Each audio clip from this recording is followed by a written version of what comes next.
When you're a parent, it can feel like you're saying the same things over and over all day and your kids still aren't listening. Today, you'll learn 6 simple ways to change that. These tips are geared more towards younger kids, like 2 to 3-year-olds. They can definitely be adjusted for older kids. Stick around to the end for a little bonus mind hack. I've picked up these tricks working with kids over the years, and they were especially thankful to me when I worked at a preschool. When you're managing a bunch of little humans, it's easy for them to kind of all gang up on you and not listen to you. So you need to know how to command the room when you work at a preschool. I'm also a parent coach, and I show parents these tricks and how to apply them to their daily lives. The best thing is that these tips are so easy, they don't cost anything, they don't take too much effort, and they really do make a big difference. So let's dive into these tricks to help you navigate the terrific 2s and 3s. Speaking of 2s and 3s, the very first tip is to speak in 2 to 3 word phrases. For an example of what you don't want to do is say, we're going to go to grandma's and we're going to do a lot of walking, so you need to put on your sneakers. Cut that out, cut all the extra words out, and go back to those 2 to 3 word sentences to say, time to go, sneakers on. Very direct. The second tip is super easy. All it is to say their name first. So instead of saying, come here, come here, come here, listen, instead you'll do Melinda. And you wait for some sort of acknowledgement, wait for them to shift their eyes towards you, and then you say, come here.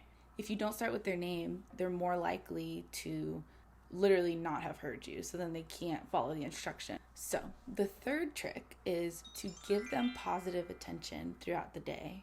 Instead of only meeting their daily needs and shuffling them along their schedule and giving them instructions, do this, do that, or even getting after them like, why did you do this? Stop doing that. They're going to be more likely to listen when you give them some positive attention intermittently throughout the day. And what I mean by that is just catch them doing good things and just give them a little shout out like, hey, thanks for putting your dish in the sink. That really helps mommy.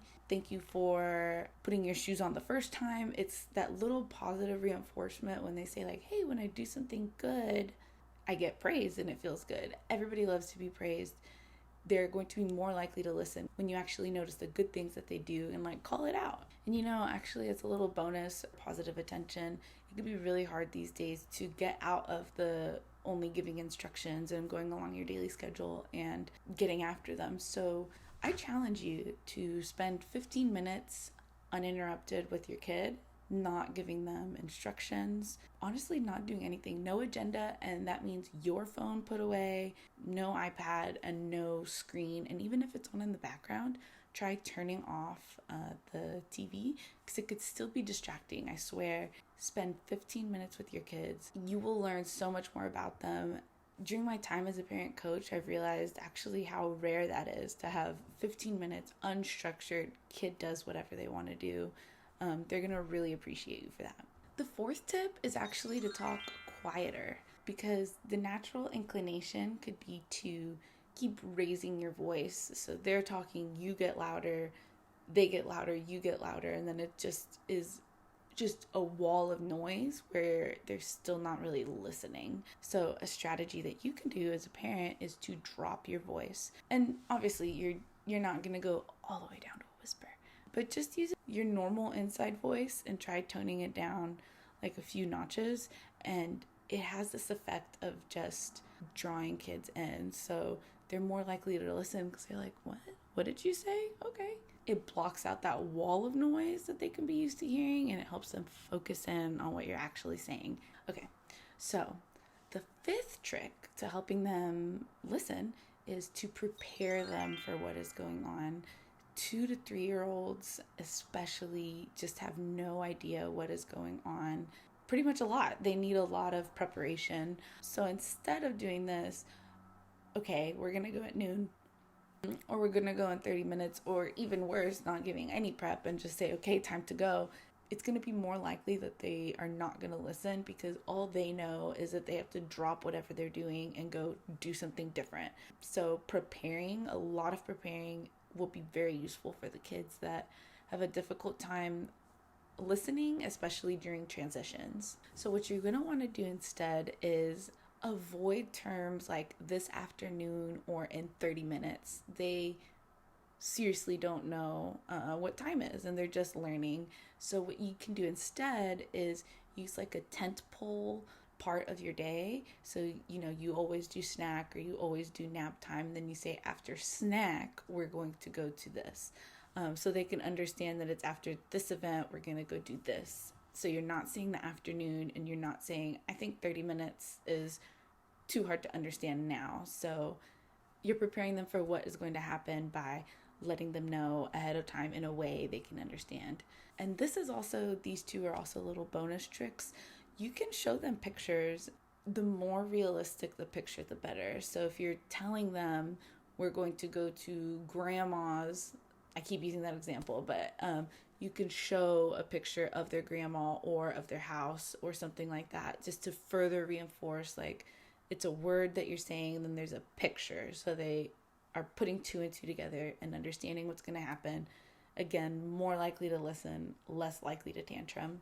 And then another kind of like, I don't even know, like pro hack for this time and the transition piece is to use a visual timer. They sell them in physical form, so it looks like a little kitchen timer. What's the visual part of it is that when you turn it or when you crank it to 5 or 10 minutes, a little sliver opens up, and it's usually like a red color or any color, and then they watch the minutes going down so they understand more. And when I'm giving a heads up, I like to stick to a 5-minute warning, because it's long enough where they can actually start kind of wrapping up, but it's not so short that they just feel like they have to do something now. So get your visual timer, 5 minutes, and they watch the timer go down. And then I also would like to mention that the visual timers are available like as an app. That could work too. The thing is, I've had more success with an actual physical timer because it's just there and it's like on the shelf or something, or just somewhere where they can see it. With the app, they can like kind of close it. But the whole point is that they could see it at all times. So you'd have to make sure that if it's an app, maybe it's like on an iPad or something, and it's out and big, and they can look up at any time and be like, okay, the sliver's getting shorter, I need to wrap up. That was a lot to say about that 5th tip, and this will go a long way, but your kids will definitely listen more when you keep preparing them for what is going to happen. Okay, and this last tip is huge. What you're going to want to do is make a statement instead of a question. And what I mean by that is, you don't say, do you want to go to daycare? They have to go to daycare, so the answer is always going to be no with the toddler. Do you want to go to daycare? No. It's confusing to them because you asked, they said no, and then you're going to do it anyways. So what you're going to want to do is make it a statement, not a question. So you just say, time to go to daycare. Do you want to bring Clifford or Elmo? And that changes it around. That gives them an option, some autonomy. You're not just constantly telling them what to do, but it doesn't even give them the chance to say no, basically. And then if you do say, time to go to daycare, would you like Elmo or Clifford? And then they say, no, I don't want to go. It's useful to say, that is not an option. We are going to daycare. Would you like Clifford or Elmo? And return to something that they actually do have a choice about. So this is going to be huge, and I swear you're going to hear it all the time. I do when I'm out and about. I always hear, do you want to put on your shoes? And it's kind of like, no, you're going to put on your shoes right now. Should I do lefty or righty first? So you see that slight difference. It's going to make a really big difference in how your child behaves. So thanks for sticking around to the end. I'm really excited because this is my first video. Let me know if you have other questions that you would like answered. So here's the bonus. I included it as a bonus because it's not really a tip of what you say to kids that are going to make them listen better. It's reframing the way you think about situations. And I'm going to give the example right now. The tip is, when you're thinking about doing something, don't end it with but, replace the but with an and then so. So I know it's kind of confusing, but I'll talk about it right now. So you don't want to say, I want to go to the restaurant, but she doesn't sit still. because that closes the conversation, that closes the kind of like problem solving. You're just like, but sorry, it's the way it is. It's just kind of like you throwing your hands up and being like, what can you do? But she won't sit still. So the way to transform your thinking is to say, I'd love to go, and she has a hard time sitting still. So, or we'll be sure to go to the park first to tire her out, and then I'm going to bring her a special toy so she's more likely to sit still. So, see how that changes the way you're thinking, puts you more into problem solving mode instead of just cutting it with a but. To recap, the 6 easy ways to get your child to listen more are to use short sentences. Start with their name to make sure they're paying attention. Give lots of positive attention during the day. Turn your voice down. That was like our secret, super easy one. Give a choice of 2 instead of asking, do you want to, ... because you know they're always going to say no. And then please remember that other little mind hack of, instead of thinking, I would like to do this, but think, I would like to do this, and my kid does this, so I will try this. So please give even one of these ideas a try. I tried to condense this information, but I know it's a lot. So start with one and let me see if you notice a difference. And can you think of any other tips that I missed? I would love it if you can comment below and share your ideas with others. Thanks for listening.